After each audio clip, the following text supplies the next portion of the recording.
Hello friends, I am Babli Singh and welcome back to my channel Babli's garden and blogs. तो friends, आज हम बात करेंगे बहुत ही खूबसूरत सी कलरफुल पत्तियों वाले प्लांट कॉलियस की, जिनकी पत्तियां इतनी ज़्यादा खूबसूरत होती हैं कि सिर्फ पत्तियों की खूबसूरती के लिए ही हम इसे अपने गार्डन में लगाते हैं, क्योंकि इसका फूल इतना अच्छा नहीं होता और लेकिन पत्तियाँ इतनी ज़्यादा खूबसूरत होती हैं जैसे कि आप देख रहे हैं। तो इतनी रंग बिरंगी पत्तियाँ मतलब आपके गार्डन को ना अलग ही लुक देंगी। तो आज हम कॉलियस प्लांट के ग्रो और केयर के बारे में ही बात करेंगे।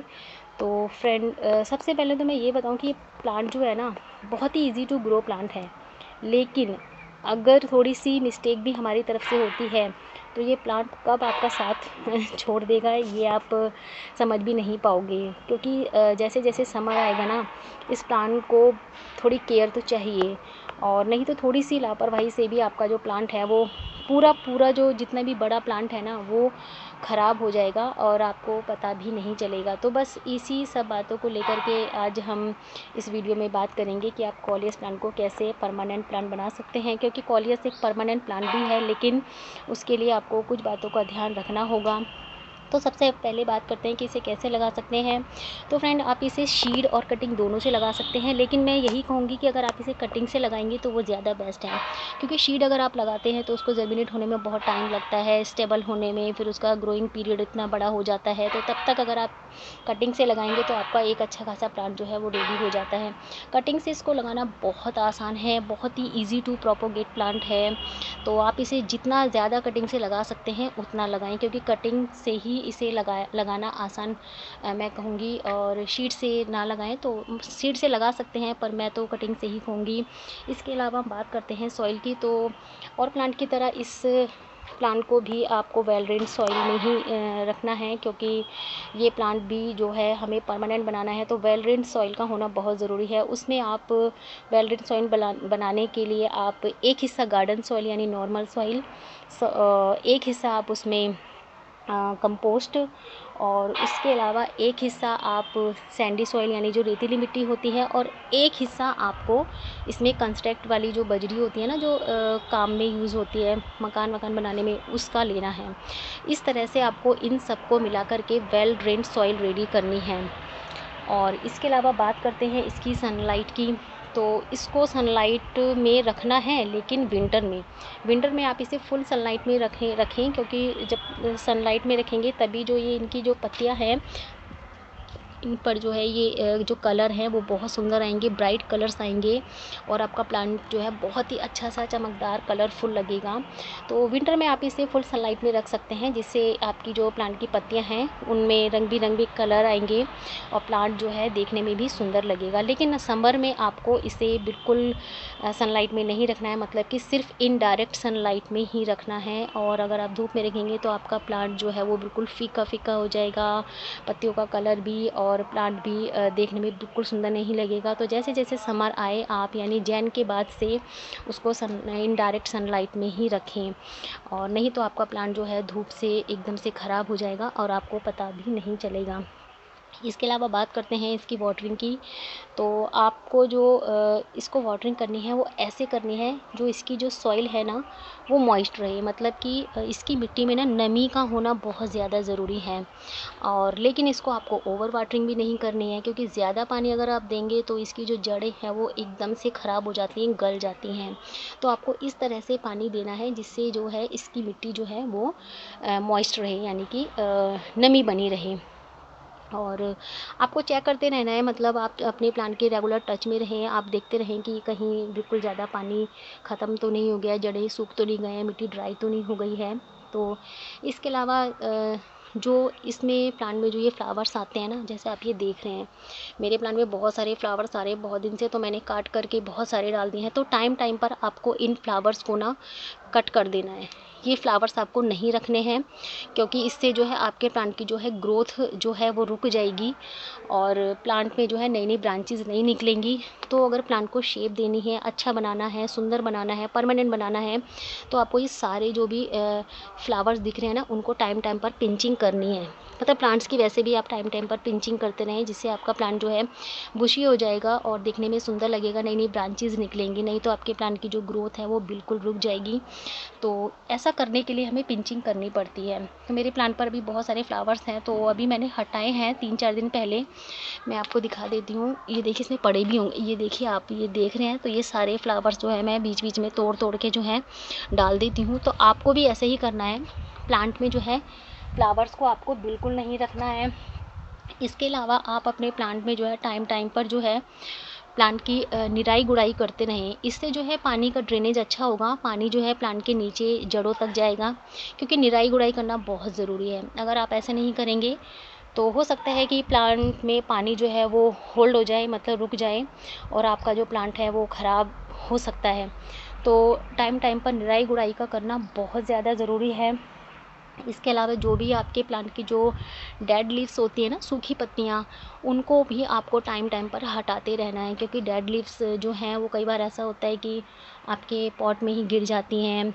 फिर आप उसे पानी देते हैं तो ज़्यादा पानी से वो सड़ जाती हैं, तो जड़ उसके पास होती है और प्लांट जो है फिर जल्दी से ख़राब हो जाता है, और हम ये पता ही नहीं लगा पाते कि प्लांट में प्रॉब्लम क्या हुई। तो जो भी आपकी डेड लीव्स होती हैं या डेड जो सूखी ब्रांचेज़ होती हैं, उनको आपको ना टाइम टाइम पर हटाते रहना है, जिससे आपका प्लांट जो है देखने में भी सुंदर लगेगा और उसकी जो ग्रोथ है वो भी कंटिन्यू जो है होती रहेगी। तो जो भी डेड लीव्स और पत्तियां हैं उनको आपको टाइम टाइम पर हटाते रहना है।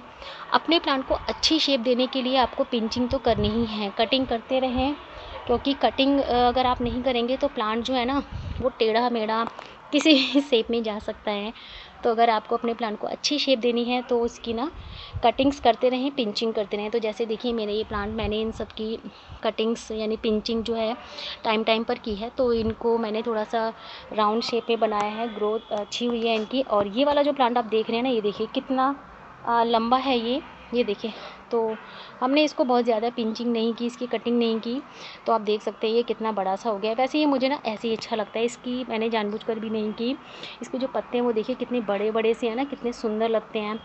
तो अगर आपको शेप देनी है या प्लांट की ग्रोथ अच्छी करनी है तो पिंचिंग करना बहुत ज़्यादा ज़रूरी है। और शेप के लिए भी आप जो है अपने प्लांट्स को टाइम टाइम पर कटिंग करें, पिंचिंग करते रहें। इसके अलावा आप अपने प्लांट के रेगुलर टच में रहें, क्योंकि प्लांट को देखते रहें, चेक करते रहें कि किसी चीज़ की कमी तो नहीं है। और हाँ, फर्टिलाइज़र तो हमने बताया ही नहीं। तो अगर फर्टिलाइज़र की बात करूँ तो इस प्लांट को बहुत ज़्यादा फर्टिलाइज़र की ज़रूरत तो नहीं होती फ्रेंड्स, लेकिन फिर भी आप इसे वर्मी कंपोस्ट दे सकते हैं, गोबर की खाद दे सकते हैं, और आपका जो किचन वेस्ट से बना हुआ ऑर्गेनिक फर्टिलाइज़र है तो वो दे सकते हैं। तो मैं तो अपने प्लांट्स को सभी को बहुत टाइम से, जो भी मेरे किचन के ग्रीन वेजिटेबल्स और फ्रूट्स होते हैं उनके जो छिलके होते हैं उनको मिक्सी में पीस कर और पानी में मिलाकर लिक्विड फर्टिलाइज़र के रूप में ही हम दे रहे हैं लगभग 6-7 महीने से। उसके अलावा हम कोई खाद अलग से नहीं दे रहे हैं।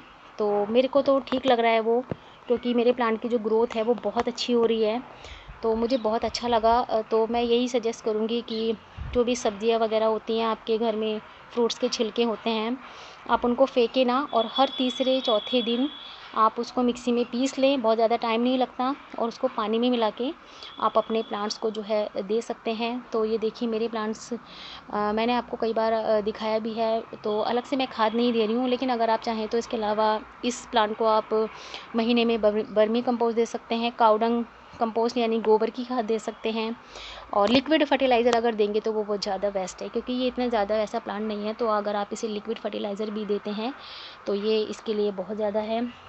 तो मुझे लगता है कि लगभग कॉलियस के बारे में मैंने सारी बातें बता दी हैं। सॉइल के लिए बता दिया है, वेल ड्रेन, और सनलाइट के बारे में भी मैंने आपको बताया कि आप इसे समर में इनडायरेक्ट सनलाइट में रखें और विंटर में फुल सनलाइट में। वाटरिंग, ओवर वाटरिंग नहीं करनी है और बिल्कुल कम भी नहीं करना है, मिट्टी को ड्राई भी नहीं होने देना है।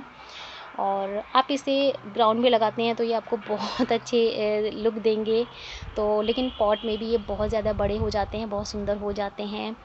और इसके अलावा फर्टिलाइज़र भी मैंने आपको बता दिया है। तो ये सारी बातें हैं जिनको आप अगर ध्यान में रखेंगे तो आपके जो कॉलियस हैं वो परमानेंट प्लांट बन सकते हैं। तो जैसे जैसे समर आएगा ना, आपको अपने इन प्लांट्स की थोड़ी ज़्यादा देखभाल करनी पड़ेगी। पता नहीं गर्मी आते ही इस प्लांट्स को क्या हो जाता है, क्योंकि और सबसे बड़ी बात ये कि ये प्लांट जो है ना बहुत ज़्यादा समय तक रहता भी नहीं है, क्योंकि मैं ये नहीं कहूँगी कि बहुत से लोग जैसे ये कहें कि हमारे पास ये 6 साल से, 7 साल से, 5 साल से, तो ऐसा नहीं है। ये प्लांट जो है इतना टाइम तक तो मुझे नहीं लगता रहता होगा, क्योंकि ये कब जो है ख़राब हो जाए बिल्कुल पता नहीं चलता।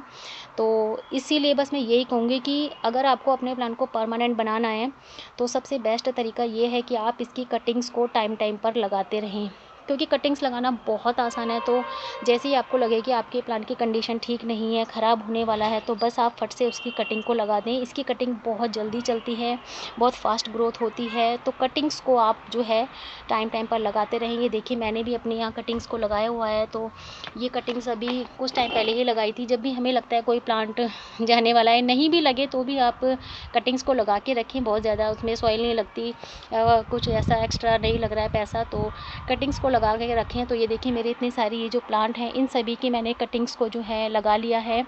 और अगर इनमें से कोई भी प्लांट कैसा होता है तो मैं इनकी कटिंग्स को जो है लगा दूंगी। और इसके अलावा मैं अभी और भी कटिंग्स लगाऊंगी। तो कोई भी प्लांट है, और ये प्लांट तो ऐसा प्लांट है ना, इसके ख़राब होने का हमें बिल्कुल पता नहीं चलता कि इसमें क्या प्रॉब्लम होगी, आप समझ नहीं पाओगे। तो बस यही बेस्ट तरीका है कि प्लांट को परमानेंट बनाने के लिए आपको कटिंग लगा के रखनी है, जैसे कि मैंने लगा ली है। अब तो अभी इनकी कटिंग्स को टाइम टाइम पर लगाते रहे। तो फ्रेंड्स बस वीडियो बहुत लंबा हो जाएगा और फिर मुझसे ये अपलोड भी नहीं होगा। तो मुझे लगता है कॉलेज के ऊपर आज बहुत सारी बातें हो गई, और इसमें से अगर कोई भी बात आपको लगता है कि ठीक नहीं है या जैसे भी है तो मुझे कमेंट बॉक्स में लिख सकते हैं। इसके अलावा या अगर कोई और जानकारी चाहिए तो वो भी मैं आपसे शेयर कर लूँगी। और वीडियो अगर अच्छा लगा तो प्लीज़ मेरे वीडियो को लाइक करें और मेरे चैनल को सब्सक्राइब करें। मिलते हैं नेक्स्ट वीडियो में नेक्स्ट टॉपिक के साथ। तब तक के लिए friends bye bye, take care, happy gardening.